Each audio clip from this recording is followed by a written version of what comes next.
Actualidad Radio. La información nunca sonó tan bien. Para hablar sobre este tema tenemos un distinguido invitado, el doctor César Vidal, doctor, historiador, escritor de varios libros de ensayo de corte sociopolítico, comunicador, graduado en Derecho, doctor en Teología y Filosofía, y le agradecemos mucho que nos haya esperado en línea y que esté con nosotros en el programa. Carlos y Agustín, les saludamos, bienvenido. Doctor Vidal, buenas tardes. Muy bien hallado, muy buenas tardes. Muchas gracias. A usted, señor. Lo hemos tenido en el pasado, usted no necesita mucha presentación porque la mayoría de los oyentes están muy familiarizados con su trabajo a través de las redes y a través de la internet. Cuéntenos un poco desde su punto de vista cuán grave y cuán preocupados deberíamos estar por el peligro chino y cuán grave lo considera. Bueno, vamos a ver, China es la única nación a día de hoy que puede rivalizar con Estados Unidos, que implica un serio peligro para la hegemonía de los Estados Unidos en el mundo y que además se encuentra en una situación en la que verdaderamente puede ganar esta carrera. Esto es triste decirlo. Yo creo que nunca se pudo decir, por ejemplo, de la Unión Soviética ni de otras potencias previas, pero sí se puede decir en el caso de China. Y además es una competición, es un pugilato que teóricamente tendríamos que ganar nosotros y que tendríamos que ganar nosotros con bastante facilidad, porque todavía seguimos llevando bastante ventaja a China en todos los terrenos, pero que parecemos decididos a perder. Y en este sentido, yo creo que, como decía el mariscal Montgomery, al final una guerra la gana aquel bando que comete menos errores. Bueno, pues nosotros estamos cometiendo casi todos los errores que podríamos cometer, mientras que China lleva a cabo una política muy inteligente, muy hábil, muy astuta, en la cual es raro que cometa errores. Les pueden pescar un espía en un momento determinado, pueden descubrir alguna maniobra en un momento determinado, pero la verdad es que el combate lo están desarrollando muchísimo mejor que nosotros. ¿Por qué? Bueno, fundamentalmente porque, desgraciadamente para Estados Unidos, desde hace décadas, muchas de las decisiones que se toman en el país y que afectan fundamentalmente al país, aunque tengan repercusiones en el resto del mundo, pues son decisiones que buscan sobre todo favorecer a determinados lobbies. Y los intereses de ciertos lobbies ocasionalmente coinciden con los de la nación y en otras ocasiones son totalmente contrarios a lo que son los intereses nacionales. Eso no sucede en China. En China hay una total identificación de la gente que dirige el país con los intereses nacionales y eso les permite además ser muy flexibles con el sistema, que es una dictadura del Partido Comunista, pero que no se parece a ninguna dictadura del Partido Comunista que haya existido hasta ahora. Les ha permitido adaptar todo aquello que era positivo del adversario y competir además de una manera muy inteligente y muy hábil, y al mismo tiempo a nosotros, sin embargo, nos ata las manos muchos de esos intereses. Voy a poner un ejemplo que seguramente a la gente le puede llamar la atención, pero que a mí me parece muy importante. Uno de los grandes logros de la diplomacia de Estados Unidos en el siglo XX fue separar a la Unión Soviética de China. Eran dos dictaduras de carácter comunista, bueno, habían tenido siempre una relación cercana ideológicamente, cercana en la colaboración.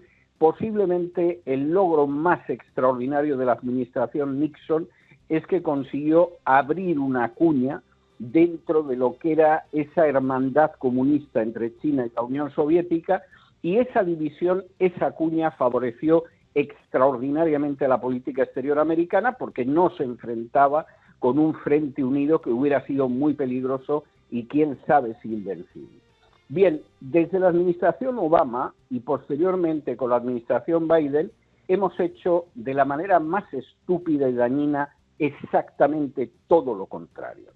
Hemos llevado a cabo operaciones en Ucrania, como el golpe de Estado del 2014, hemos ido provocando situaciones de enfrentamiento con Rusia que hubieran podido no darse, y claro, el peor resultado es que al final Rusia se ha arrojado en brazos de China, que es lo último que nos interesa. Y además de una manera tal que ha dañado a nuestra moneda como moneda única hasta hace pocos años de intercambio universal, ha dañado, por supuesto, la manera en que pagamos la deuda, porque tenemos un gasto público que en muchísimos casos no busca satisfacer las necesidades del pueblo americano, sino satisfacer las ambiciones económicas de determinados lobbies. Y claro, en medio de esa situación, ese es un grandísimo error que hemos cometido, y como ese otros.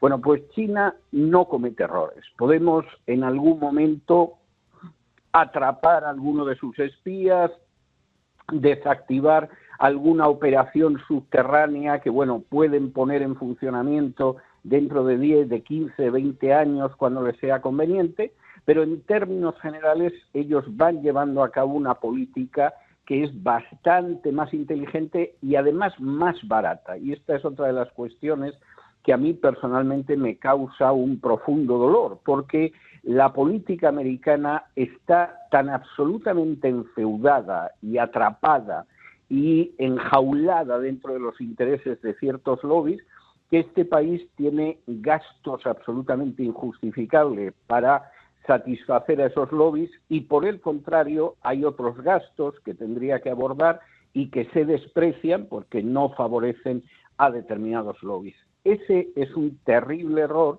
en el que China difícilmente incurre. Y voy a concluir esta larguísima respuesta que les he dado. Hay un elemento para aquellos que van contando cosas sobre China que en fin, no se corresponden lamentablemente con la verdad, lamentablemente para nosotros, no para los chinos, para que la gente se dé cuenta de cómo China ha avanzado en términos económicos.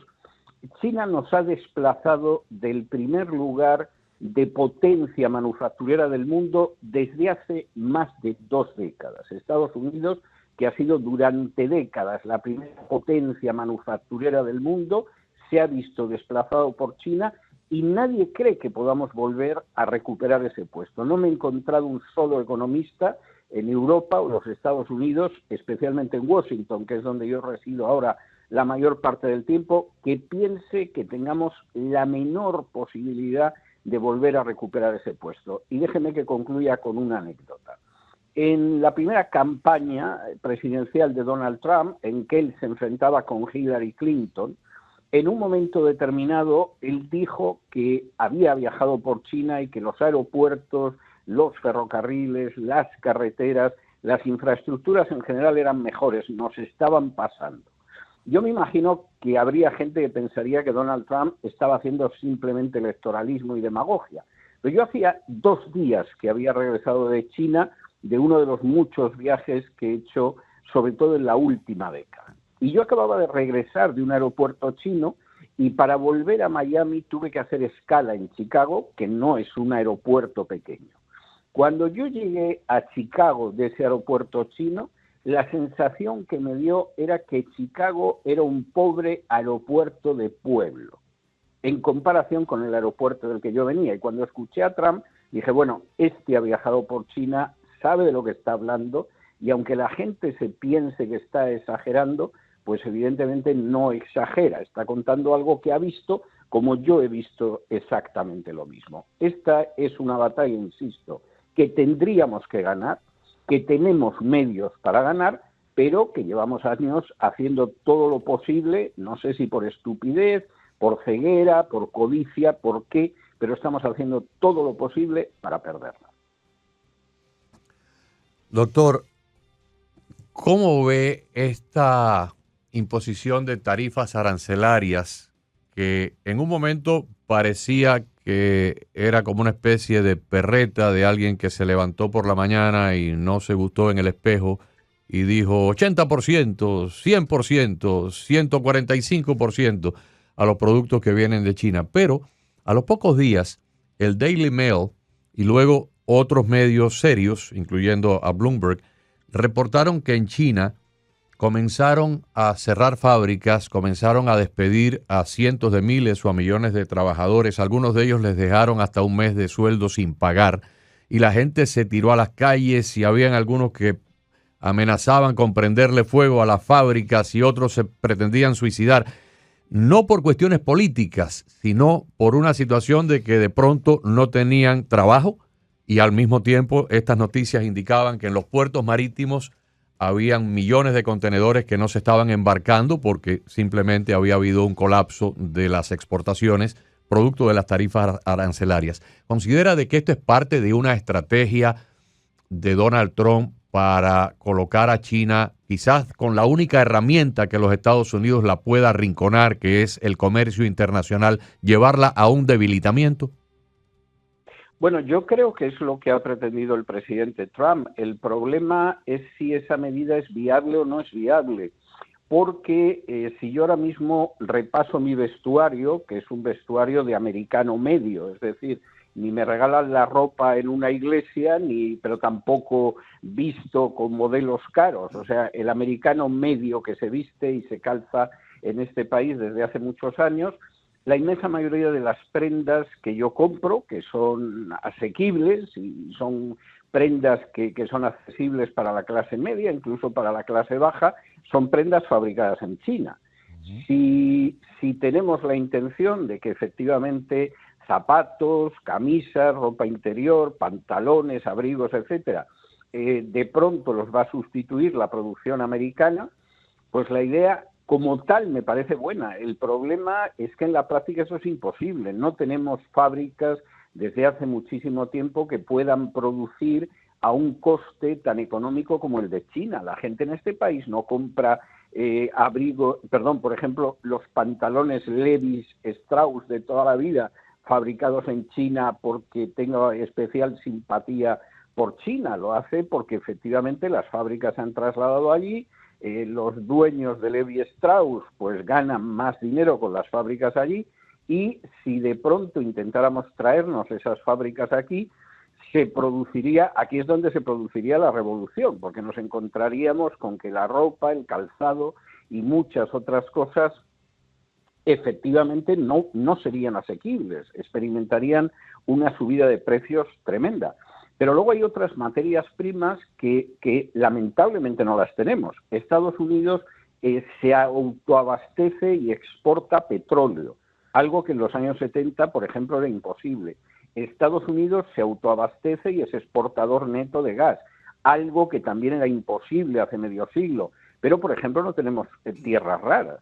Y las dichosas tierras raras o se las compramos a China o verdaderamente nos quedamos sin ellas. Entonces, claro, la finalidad de la política arancelaria de Donald Trump yo la comprendo y estoy de acuerdo con ella. O sea, el objetivo me parece que es un objetivo que sería más que deseable. El problema es que a la hora de implementar esa política pues resulta bastante difícil salir ileso y podemos salir todavía más heridos que China. Y el hecho de que al final se haya dado marcha atrás en realidad esa política y que se haya dado marcha atrás en muy poco tiempo, pues indica hasta qué punto, claro, nos puede hacer un tremendo daño a nosotros, no inferior a los chinos, porque este es otro de los problemas. La capacidad de aguante de los chinos, no solo porque el sistema represivo funciona a las mil maravillas, sino porque los chinos soportan condiciones en muchas cosas que, vamos, serían absolutamente impensables en Estados Unidos o en Europa occidental. Claro, cualquier enfrentamiento de ese tipo es realmente muy difícil pensar que lo podamos ganar. Fundamentalmente porque estamos acostumbrados a un nivel de bienestar que es innegable, que puede tener subidas y bajadas, pero mantenemos un nivel de bienestar que es muy elevado y que es muy estable.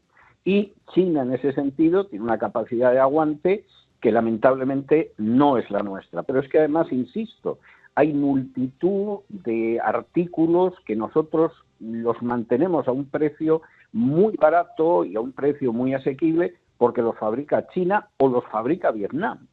Si tuviéramos que fabricarlos nosotros, como en el pasado, pues verdaderamente sería un desastre para el bolsillo de todos nosotros. Ahora, en medio de este pugilato y de la crisis que, según hemos tenido información, se ha desatado en China, se produjo la conversación de hoy, doctor. Pregunta concreta. ¿Podemos creer que de verdad esa conversación se va a mantener en los términos en los que nos dicen se mantuvo el día de hoy, que fue positiva, que fue incluso el preámbulo de lo que puede ser un acuerdo de verdad? Con China. Sí. Bueno, vamos a ver. China tiene una política muy pragmática que a ellos les ayuda mucho y a nosotros que no mantenemos esa política pragmática nos perjudica mucho. Es decir, China fundamentalmente lo que quiere es comprar y vender. Le importa un pimiento a quien compra y a quien vende. Usted es una monarquía feudal y tiene algo que a mí me interesa y yo le puedo vender algo, yo se lo vendo. A mí no me trae sin cuidado que sea usted una monarquía feudal, una república democrática, una monarquía constitucional o una dictadura de lo que sea. O sea, para China eso no tiene ninguna importancia. China, por ejemplo, no se ha sumado a ningún tipo de medidas de sanción económica de ningún país, de ningún régimen y de ningún continente. Es decir, China tiene una idea que recuerda mucho a la idea, dicho sea de paso, del presidente Washington en su día, de que primero yo no tengo alianzas militares permanentes con nadie. Y lo único que a mí me interesa de las relaciones internacionales es comerciar. Y entonces yo me puedo llevar muy bien con usted porque al final si hacemos negocios, aunque tengamos sistemas muy distintos, a mí me benefician los negocios. Esto recuerda terriblemente al discurso de despedida del presidente Washington, diciendo que Estados Unidos no tenía que tener alianzas militares permanentes con nadie, que tenía que buscar comerciar con todos independientemente del régimen que fuera, daba lo mismo si era una monarquía absoluta, si era una monarquía de carácter feudal o teocrático, Estados Unidos comerciaba con todos. Yo no tengo la idea de que Xi Jinping, que es un personaje extraordinariamente inteligente, haya leído nunca al presidente Washington, pero evidentemente sigue esa política. Nosotros no seguimos esa política en términos generales.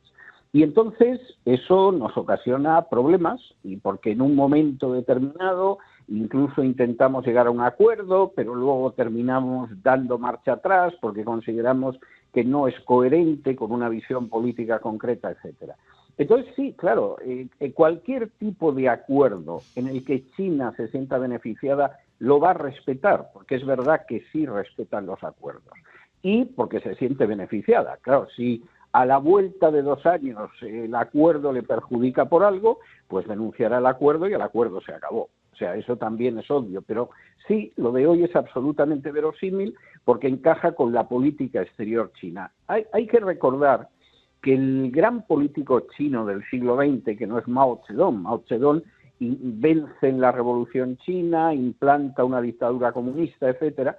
Pero el gran político que implica el gran salto de China es Deng Xiaoping, que estuvo a punto de morir en la Revolución Cultural. Y Deng Xiaoping repetía muchísimo un dicho chino que dice: gato blanco o gato pardo no importa, lo importante es que cace ratones. Y a China le importa un pimiento negociar con un gato blanco o con un gato pardo, lo importante es sacar un beneficio económico.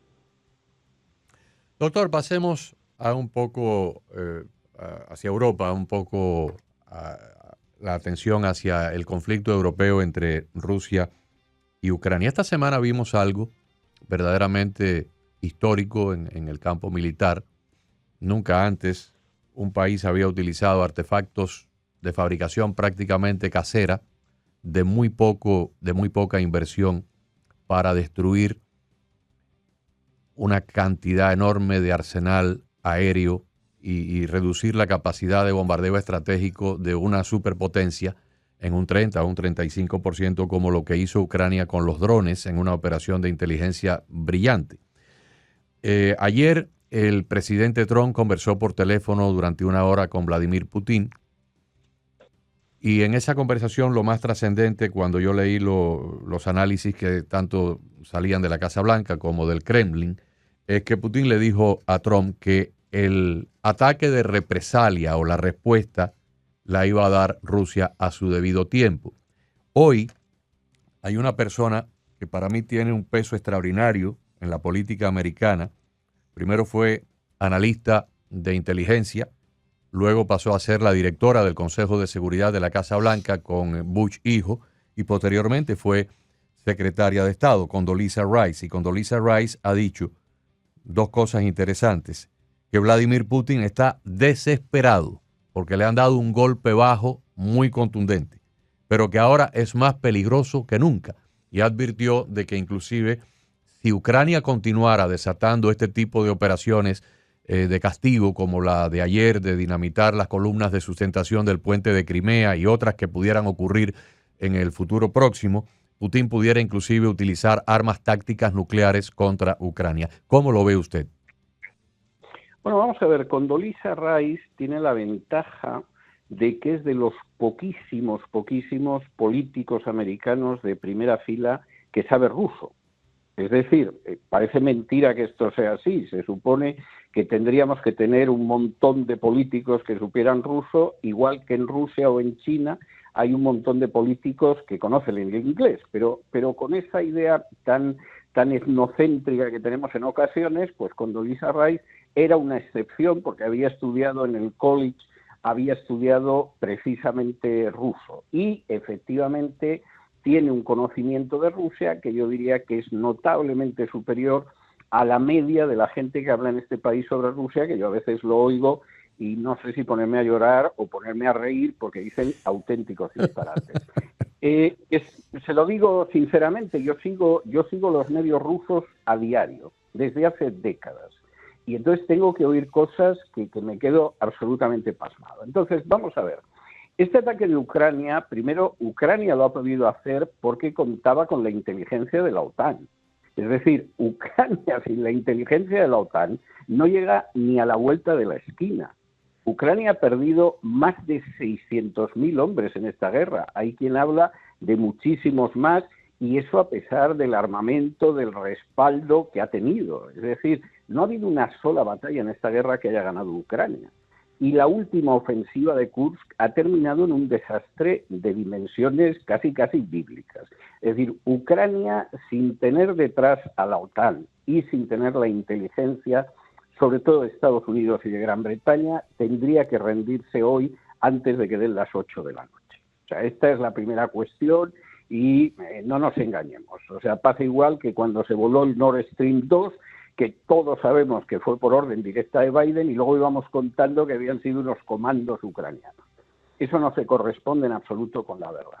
El ataque tampoco ha tenido la magnitud que se ha pretendido. Sí es verdad que es un ataque que ha sido muy en el interior de Rusia, pero bueno, ahí tienes que tener la inteligencia que tienes y ellos la han tenido y por supuesto va a tener una respuesta de Rusia. Porque en contra de lo que llevamos oyendo durante 3 años, Rusia ha estado muy contenida en esta guerra. Es decir, Rusia es una potencia que desde el minuto 1 ha podido dejar Ucrania como nosotros dejamos Irak o Afganistán, y simplemente utilizando armamento convencional. Es decir, toda la guerra se ha desarrollado en la zona del Donbass, que es donde viene desarrollándose desde el golpe del 2014, pero si Rusia hubiera querido bombardear Kiev como nosotros bombardeamos en su día Kandahar o como bombardeamos Bagdad, lo hubiera podido hacer y se hubiera acabado la guerra. Es decir, esta guerra ha tenido unos objetivos muy concretos que a día de hoy parece que va a alcanzar. Pero esto el tiempo lo dirá. Como dicen los ingleses, viviremos y veremos. ¿Puede responder Rusia en un ataque de represalia utilizando armamento nuclear? Depende. Vamos a ver, el protocolo de armamento nuclear ruso es un protocolo más moderado que el nuestro. Yo en esto tengo una cierta confianza, o sea, yo creo que los protocolos se respetan hasta que dejan de respetarse, ¿no? Pero, en principio, es un protocolo más contenido. Nosotros tenemos un protocolo de acción nuclear que si percibimos una amenaza para la seguridad de Estados Unidos en cualquier parte del mundo, no en territorio americano, sino en cualquier parte del mundo, en principio nuestro protocolo autoriza a nuestras Fuerzas Armadas a utilizar armamento nuclear. Primeramente sería seguramente táctico, pero en una situación de alarma sería sin duda estratégico. En el caso del protocolo nuclear ruso, solamente autoriza la utilización de ese armamento en el caso de que se ponga en peligro la integridad territorial de Rusia, lo que significaría una invasión. Es decir, una incursión en el interior de Rusia, como por otro lado Ucrania viene haciendo desde el primer año de la guerra. Esto no es una novedad. No tendría por qué provocar una respuesta nuclear, y ha habido una invasión en el caso de Kursk, y aunque eso entraba dentro del protocolo nuclear, sin embargo no provocó una respuesta por parte de Rusia nucleares tácticas, que se supone que es lo que utilizaría. Ahora, dicho esto, yo creo que la represalia puede ser una represalia verdaderamente, bueno, pues en el momento que más les convenga, que es lo que están haciendo a lo largo de esta guerra, y puede ser una represalia de envergadura. Es decir, yo no desdeño, ni minimizo, ni empequeñezco la represalia que pueden tener los rusos, porque me parece que puede ser de envergadura en este caso. Doctor, y por último, usted ha estado siguiendo muy de cerca todo lo que es el proceso presidencial, tanto del gobierno anterior como del gobierno actual, y ahora hay una situación que se ha destapado a medida que algunas personas que trabajaron en la Casa Blanca en el gobierno pasado han hecho declaraciones. Algunos le han hablado a periodistas como un señor de la CNN llamado Jake Tapper, otros están testificando o están colaborando con miembros del Congreso y del Senado. Hay agentes del servicio secreto que trabajaron durante el gobierno de Biden que han dado declaraciones confidenciales a miembros del Senado que indican de que pudiera haber ocurrido un hecho sin precedentes en la historia de este país, donde un presidente con ciertos problemas mentales o ciertos problemas de lagunas neurológicas, pues presentó una vulnerabilidad que fue aprovechada por sus propios ayudantes o edecanes o subalternos para firmar documentos con un lapicero automático, con una máquina, una pluma automática, sin que el propio mandatario estuviera al tanto de todo esto. Y esto ha desatado una investigación tanto de la Cámara como del Departamento de Justicia como del Senado. ¿Qué opinión tiene al respecto? Bueno, vamos a ver, lo que yo voy a decir lo digo con un profundo dolor, ninguna alegría ni ninguna complacencia, lo digo con un dolor profundísimo. Yo creo que seguramente los ciudadanos americanos vamos a necesitar décadas para conocer de manera cabal el daño que la presidencia de Joe Biden ha hecho a este país. O sea, esto de entrada y de inicio, yo creo que ha sido una presidencia desastrosa hasta unos extremos que todavía no somos conscientes de ello, y que es posible que necesitemos 25, 30, 40 años para darnos cuenta de ello. Eso es lo primero. Segundo, que Biden era una persona sin la capacidad suficiente como para desempeñar la presidencia estuvo claro desde la campaña electoral, se veía. Yo estaba harto de hablar con gente en Washington, no voy a decir solo republicanos, demócratas, incluso analistas independientes, y todos coincidíamos en que era una persona que no podía desempeñar las funciones de presidente si se daba la circunstancia de que efectivamente ganara las elecciones. O sea, esto era evidente.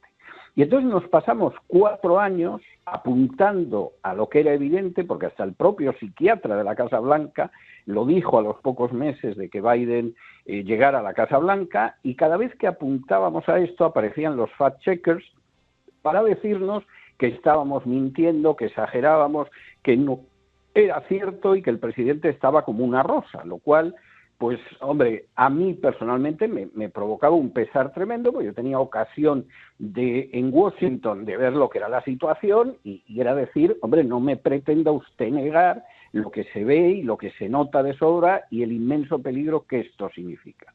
Cuando ya yo llegué, por ejemplo, a tener contacto con un senador que me contaba que había salido de una entrevista con Biden en la que le había preguntado por qué había apoyado una medida legislativa, y Biden le había dicho, pero yo he apoyado eso.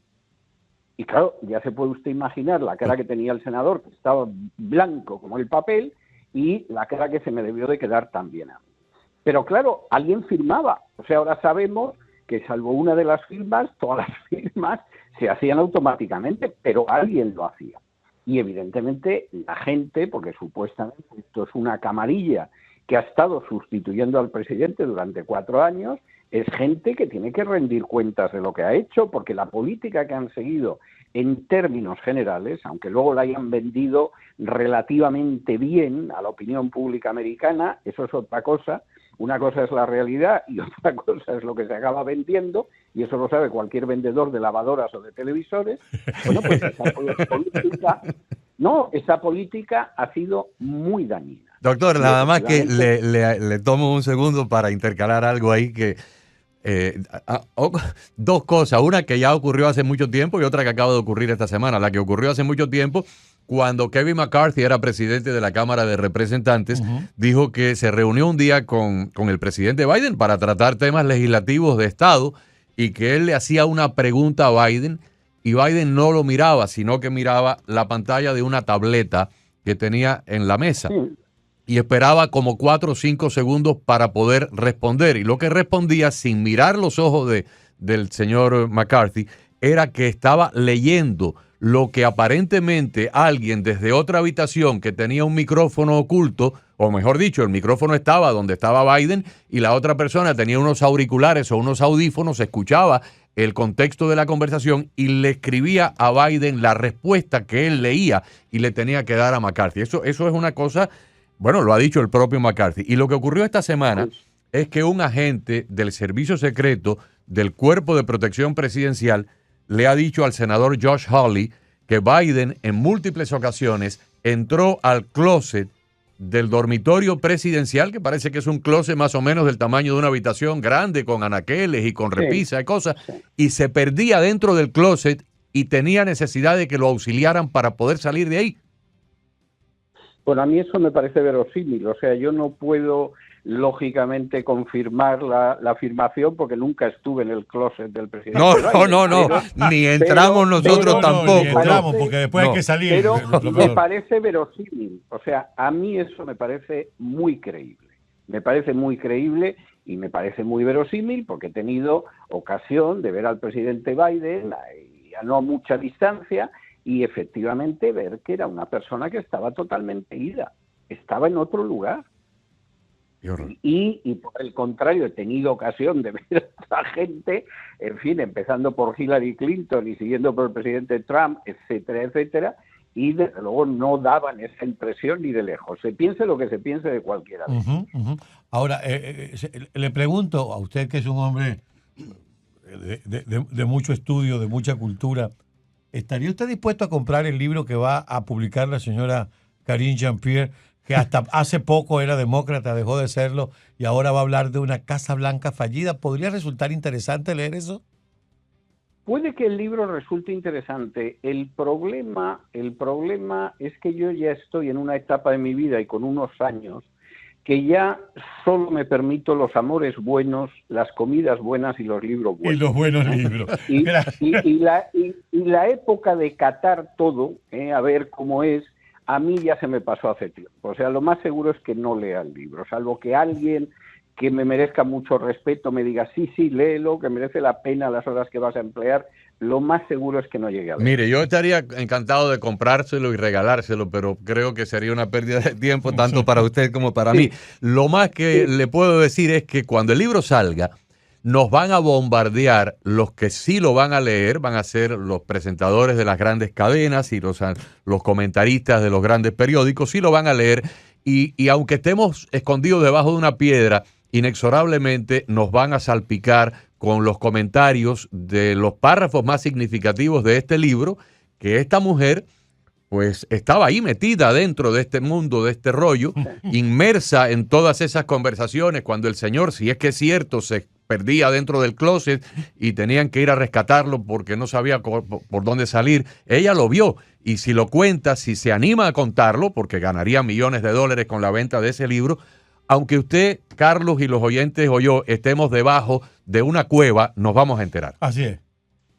Bueno, seguro, y además, fíjese, hasta casi podríamos hacer apuestas y seguro que ganaríamos dinero diciendo lo que cada medio va a decir del libro, a favor y en contra. Claro, por supuesto. Bueno, mire, ha sido altamente un placer, altamente deleitable tenerlo Sí. en nuestro programa. Estoy seguro que los oyentes lo van a agradecer mucho y definitivamente quedamos para una próxima ocasión, que sea pronto. Muchísimas gracias, doctor. Por supuesto.